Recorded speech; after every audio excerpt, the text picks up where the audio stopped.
Hello नमस्कार। स्वागत है आपका यूट्यूब चैनल लर्न एजुकेशन में। और मैं विवेक आज आपके लिए इस वीडियो में एमएड सेकेंड सेमेस्टर जो कि वीर बहादुर सिंह पूर्वांचल यूनिवर्सिटी और महाराजा सुहेल देवराज विश्वविद्यालय दोनों के लिए ही अभी तक एक समान है, उसके एमएड सेकेंड सेमेस्टर के second paper sociology of education, शिक्षा का समाजशास्त्र के प्रीवियस ईयर पेपर्स के बारे में चर्चा करने वाला हूं। और ये जो दोनों पेपर्स हैं ये 2022 और 2023 में आए हुए थे। ठीक है, काफ़ी इंपॉर्टेंट है, अच्छे से इसको लास्ट तक देखिएगा। सारे क्वेश्चन को जो है नोट डाउन करके इसकी ही केवल तैयारी कर लेंगे अगर आप, तो आपके 60% से भी लगभग 60% आपका जो है सिलेबस तैयार हो जाता है। ठीक है, और प्रीवियस ईयर क्वेश्चन बार बार वही रिपीट होते हैं, केवल थोड़ी सी लैंग्वेज बदल के या फिर थोड़े से चीज़ों को घुमाकर पूछ देता है, बाकी चीज़ें सेम वही रहती हैं। ठीक है ना, तो आशा है आप इसको अच्छे से समझेंगे, देखेंगे। ठीक है, तो आइए शुरू करते हैं, देखते हैं कि 2022 के का जो सेकेंड सेमेस्टर का जो second paper sociology of education है उसमें क्या आया हुआ था। तो यहाँ पे आप देख सकते हैं फर्स्ट सेक्शन अति लघु उत्तरीय में पहला प्रश्न, शैक्षिक समाजशास्त्र का अध्ययन प्रत्येक अध्यापक के लिए क्यों आवश्यक है। देख रहे हैं, पूछ रहा है कि शैक्षिक समाजशास्त्र का अध्ययन प्रत्येक अध्यापक के लिए क्यों आवश्यक है। ठीक है, तो मैंने आपको बताया था कि जो समाजशास्त्र होता है वो हमें क्या बताता है, शिक्षा में क्या सम्मिलित करें, शिक्षा में हमें क्या जो है क्या का जवाब देता है कि शिक्षा में हमें क्या चीज़ जो है सम्मिलित करना चाहिए। ठीक है, समाज हमें बताता है। ठीक है ना, तो वही चीज़ यहाँ पर पूछ रहा है। ठीक है ना, तो उसके लिए अध्यापक को क्या जरूरी है, अध्यापक को क्या करना चाहिए। तो अध्यापक जाहिर सी बात है वो समाज के अनुसार ही चीज़ों को पढ़ाने की कोशिश करेगा, इसलिए समाज में जो आवश्यकता है, जो जरूरत है, जो तत्कालीन परिस्थितियों की मांग है उसके अनुसार ही बालक एक टीचर को अपने स्टूडेंट्स को जो है पढ़ाना चाहिए। ठीक है, तो यही आवश्यकता है, और भी चीज़ें आप इसमें और भी चीज़ें हैं आप इसमें लिख सकते हैं। फिर उसके बाद उप संस्कृति का क्या अर्थ है, सब कल्चर क्या है। ठीक है, तो सब कल्चर को समझाना है। सामाजिक गतिशीलता को परिभाषित कीजिए। ठीक है, सोशल मोबिलिटी क्या है, सामाजिक गतिशीलता। चौथा प्रश्न, सामाजिक परिवर्तन से आप क्या समझते हैं, सोशल चेंज के बारे में हमको यहाँ पर लिखना है। भविष्य विज्ञान, फ्यूचरोलॉजी के बारे में, भविष्य विज्ञान क्या है, इससे क्या तात्पर्य है, इसको बताना है। फिर उसके बाद छठा प्रश्न, आधुनिकीकरण एवं पाश्चात्यकरण में क्या अंतर है। ठीक है, मॉडर्नाइजेशन और वेस्टर्नाइजेशन दो अलग अलग चीज़ें हैं। ठीक है, तो इसको हमें समझाना है कि मॉडर्नाइजेशन या आधुनिकीकरण, वेस्टर्नाइजेशन या पाश्चात्यकरण क्या है। डी स्कूलिंग, ठीक है, इवान इलिच का जो एक सिद्धांत, एक कॉन्सेप्ट जो उन्होंने दिया, निर्विद्यालयीकरण की जो संकल्पना दी वो क्या है बताना है। उसके बाद क्वेश्चन नंबर 8, सामाजिक गतिशीलता की केवल प्रकार लिखिए। ठीक है, सामाजिक गतिशीलता कितने प्रकार की होती है वो हमें यहाँ पर बताना है। ठीक, क्वेश्चन नंबर 9, अन्य पिछड़ी जातियाँ जो अदर बैकवर्ड क्लास है कि शिक्षा का वर्णन कीजिए। अदर बैकवर्ड क्लास के लिए क्या क्या शिक्षा किस प्रकार से जो प्रावधान किए गए हैं, क्या चीज़ें हैं वो बताना है। क्वेश्चन नंबर 10, शैक्षिक अवसरों की समानता है। ठीक है ना, एजुकेशनल अपॉर्चुनिटीज़ है ना, इक्वेलेंसी, यानी कि शैक्षिक अवसरों की समानता से आप क्या समझते हैं, सभी के लिए एक समान शैक्षिक सुविधाएं प्रदान करना। ठीक है, उसके बाद क्वेश्चन नंबर 2 जो कि लघु उत्तरीय प्रश्न का है, शिक्षा और समाज एक दूसरे के पूरक हैं। ठीक है ना, जैसा कि मैंने अभी शुरू में ही आपको बताया, शिक्षा और समाज एक दूसरे के पूरक हैं, इसकी विवेचना कीजिए। ठीक है ना, बिल्कुल पूरक है, क्योंकि शिक्षा ही समाज में क्या होने वाला है वो बताती है, दोनों परस्पर निर्भर है। ठीक है, समाज के अनुसार शिक्षा बदलती है। ठीक है, और शिक्षा से समाज स्वयं बदलता है, ये भी एक फैक्ट है, यानी दोनों एक दूसरे के पूरक हैं, ये हम कह सकते हैं।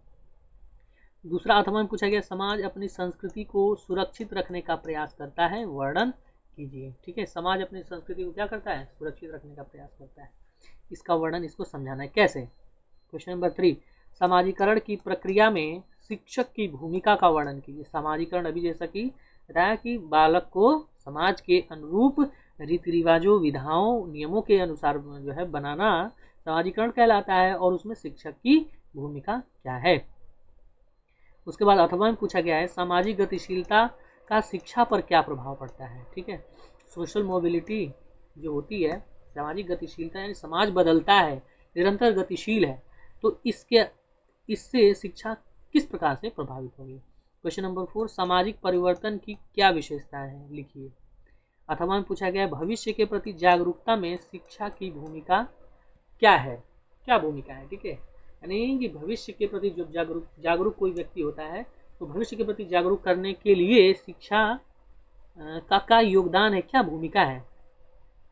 क्वेश्चन नंबर 5, आधुनिक शिक्षा के आधुनिकीकरण में बाधक तत्व क्या क्या है। ठीक है ना, भारत में युवा आंदोलन के संदर्भ में अपना दृष्टिकोण व्यक्त कीजिए। युवा आंदोलन यहाँ के बारे में, यहाँ पर तो भारत में युवा आंदोलन हुआ उसके संदर्भ में जो है अपने दृष्टिकोण को बताना है। क्वेश्चन नंबर 6, सामाजिक नियंत्रण में यानी सोशल कंट्रोल जो होता है उसमें शिक्षा की क्या भूमिका है।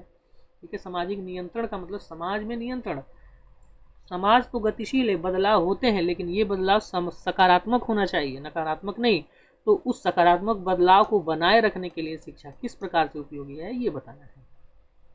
शिक्षा में समाजशास्त्र के अध्ययन की विधियों का वर्णन कीजिए। समाजशास्त्र के अध्ययन की विधियां कौन कौन सी हैं उनका बताना है। दीर्घोत्तरीय प्रश्न में क्वेश्चन नंबर 7, समाज के प्रति शिक्षा के कर्तव्यों का वर्णन कीजिए। समाज के प्रति शिक्षा का क्या कर्तव्य है। ठीक है, बिल्कुल। क्वेश्चन नंबर 8, शिक्षा एवं संस्कृति को संस्कृति के यहाँ पे होना चाहिए, संस्कृति के संबंधों पर प्रकाश डालिए। ठीक है, उसके बाद क्वेश्चन नंबर 9 लिखा गया है नगरीकरण की प्रक्रिया में शिक्षा की भूमिका की विवेचना कीजिए। ठीक है, यानी नगरीकरण जो हो रहा है, अर्बनाइजेशन, उसकी प्रक्रिया में शिक्षा की क्या भूमिका है उसकी विवेचना करना है। भविष्य विज्ञान फ्यूचरोलॉजी की उपयोगिता पर एक निबंध लिखिए। उसके बाद क्वेश्चन नंबर 11,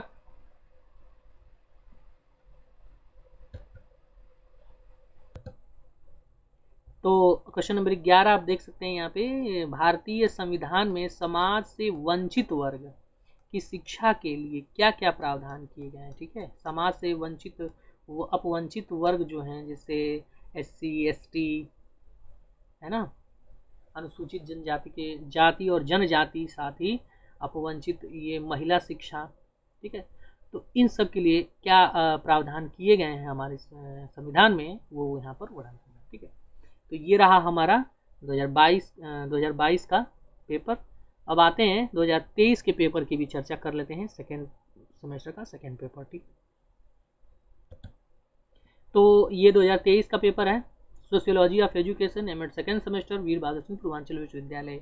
ठीक है, सुहेल देव के लिए भी इम्पोर्टेंट है। चलिए तो शुरू करते हैं, इसको भी देख लेते हैं। यहाँ पे जो है, हाँ, क्वेश्चन नंबर 1 में पूछा गया कि शिक्षा एवं समाजशास्त्र के बीच संबंधों को बताइए। शिक्षा और समाजशास्त्र के बीच क्या संबंध है वो बताना है। अभी मैंने आपको बताया। आधुनिकीकरण मॉडर्नाइजेशन से क्या संबंध है, ये चीज़। फिर उसके बाद नगरीकरण को समझाना है, आधुनिकीकरण हो गया, नगरीकरण हो गया। फिर उसके बाद सामाजिक नियंत्रण से आप क्या समझते हैं, सोशल कंट्रोल। क्षैतिज सामाजिक गतिशीलता क्या है, समझाइए। ठीक है, क्वेश्चन नंबर 6 पूछा गया है शिक्षा के समाजशास्त्र से आपका क्या आशय है ना। उसके बाद क्वेश्चन नंबर 7, आधुनिकीकरण के मुख्य बाधक तत्व कौन से हैं। ठीक है, क्वेश्चन नंबर 8 देखिए, भारतीय संस्कृति से आप क्या समझते हैं, भारतीय संस्कृति क्या है इसको बताना है। क्वेश्चन नंबर 9, सामाजिक गतिशीलता को स्पष्ट कीजिए। ठीक है, देखिए पिछली साल भी यही क्वेश्चन पूछा गया था, यहाँ भी ज़्यादातर क्वेश्चन आप मिल जुल रहे हैं। ठीक है ना, भविष्य विज्ञान से फ्यूचरोलॉजी से आप क्या समझते हैं। फिर आप लघुत्तरीय प्रश्न में क्वेश्चन नंबर 2 है शिक्षा के समाजशास्त्र की अध्ययन विधियां कौन कौन सी है, क्वेश्चन पीछे प्रीवियस ईयर में भी, पिछले साल भी पूछा गया था। फिर उसके बाद अथवा में पूछा गया है भारत में सामाजिक परिवर्तन के लिए उत्तरदायी प्रमुख बाधाओं का वर्णन कीजिए। ठीक है, सामाजिक परिवर्तन में कौन कौन से चीज़ें बाधक के रूप में है, बाधा पैदा करती हैं। क्वेश्चन नंबर 3, सामाजिक गतिशीलता से आपका क्या आशय है, सामाजिक गतिशीलता में शिक्षा की भूमिका बताइए। ठीक है ना, तो सामाजिक गतिशीलता को परिभाषित करना है, उसके बाद इसमें शिक्षा की क्या भूमिका है वो बताना है। क्वेश्चन नंबर 3 में ही अथवा में कहा गया समता और शैक्षिक अवसरों की समानता में अंतर। देखिए एक इक्वालिटी होती है, ठीक है, और opportunities of educational, equality of educational opportunity, ये दो अलग अलग चीज़ें हैं, ठीक है। एक तो समानता हो गई और शैक्षिक अवसरों की समानता, ये दोनों में जो है क्या अंतर है ये बताना है। क्वेश्चन नंबर 4, सामाजिक परिवर्तन के निर्धारक तत्व कौन कौन से हैं, ठीक। उसके बाद अथवा में पूछा गया है भारतीय संविधान में SC ST और OBC हेतु शिक्षा में क्या प्रावधान है। ये क्वेश्चन पिछली बार भी पूछा गया था, लेकिन ऐसे करके कि वंचित वर्ग की शिक्षा के लिए ऐसे करके पूछा गया था, और यहाँ पे पूरा डिफाइन कर दिया गया है, देखिए, ठीक है। उसके बाद आप देख सकते हैं क्वेश्चन नंबर 5 में सामाजिक गतिशीलता के विभिन्न प्रकारों को बताइए, क्षैतिज, ऊर्ध्व, है ना, ये सब जो भी है इसको बताना है। क्वेश्चन नंबर 5 के ही अथवा में पूछा गया है सामाजिक नियंत्रण के विभिन्न अभिकरण कौन कौन से हैं, ठीक। क्वेश्चन नंबर 6, भारत देश में महिला शिक्षा की वर्तमान स्थिति क्या है। अथवा में पूछा गया हमारे देश में सामाजिक व्यवस्था की प्रमुख विशेषताएं बताइए, ठीक है। फिर उसके बाद आप देख सकते हैं दीर्घ उत्तरीय में क्वेश्चन नंबर 7 में सामाजिक परिवर्तन को स्पष्ट कीजिए, ठीक है। भारत में सामाजिक परिवर्तन में सहायक तत्व कौन कौन से हैं, सामाजिक परिवर्तन को बताना है और इसमें सहायता करने वाले तत्व। क्वेश्चन नंबर 8, अविद्यालयीकरण या इसी को निर्विद्यालयीकरण भी कहते हैं, इवान इलिच का, के संप्रत्यय को, कॉन्सेप्ट को बताइए और इसकी प्रमुख विशेषताएं क्या है उसको बताना है, ठीक है ना। तो निर्विद्यालयीकरण, डी स्कूलिंग को बताना है और विशेषताएं क्या है वो बताना है। क्वेश्चन नंबर 9, शिक्षा के समाजशास्त्र से क्या अभिप्राय है, शिक्षा में समाजशास्त्र के क्षेत्र एवं उद्देश्य को स्पष्ट कीजिए। क्वेश्चन नंबर 10, भारत में शैक्षिक अवसरों की समानता है तो कौन कौन सी चुनौतियां, चुनौतियों को बताना है, ठीक है। फिर उसके बाद क्वेश्चन नंबर 11, संस्कृति से आप क्या समझते हैं, संस्कृति से आप क्या समझते हैं, भारतीय संस्कृति की प्रमुख विशेषताएं बताइए, ठीक है। तो ये रहा हमारा एमएड सेकेंड सेमेस्टर के second paper sociology of education के 22 और 23 के पेपर।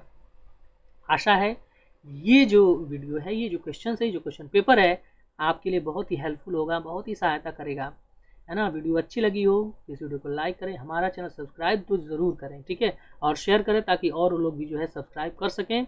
हमारे लिए ये हमारे इससे हौसला बढ़ता है और हम नई नई चीज़ें आपके लिए लाते हैं, ठीक है ना। तो वीडियो में अंत तक बने रहने के लिए आपका बहुत बहुत धन्यवाद। नमस्कार, शुभ दिन।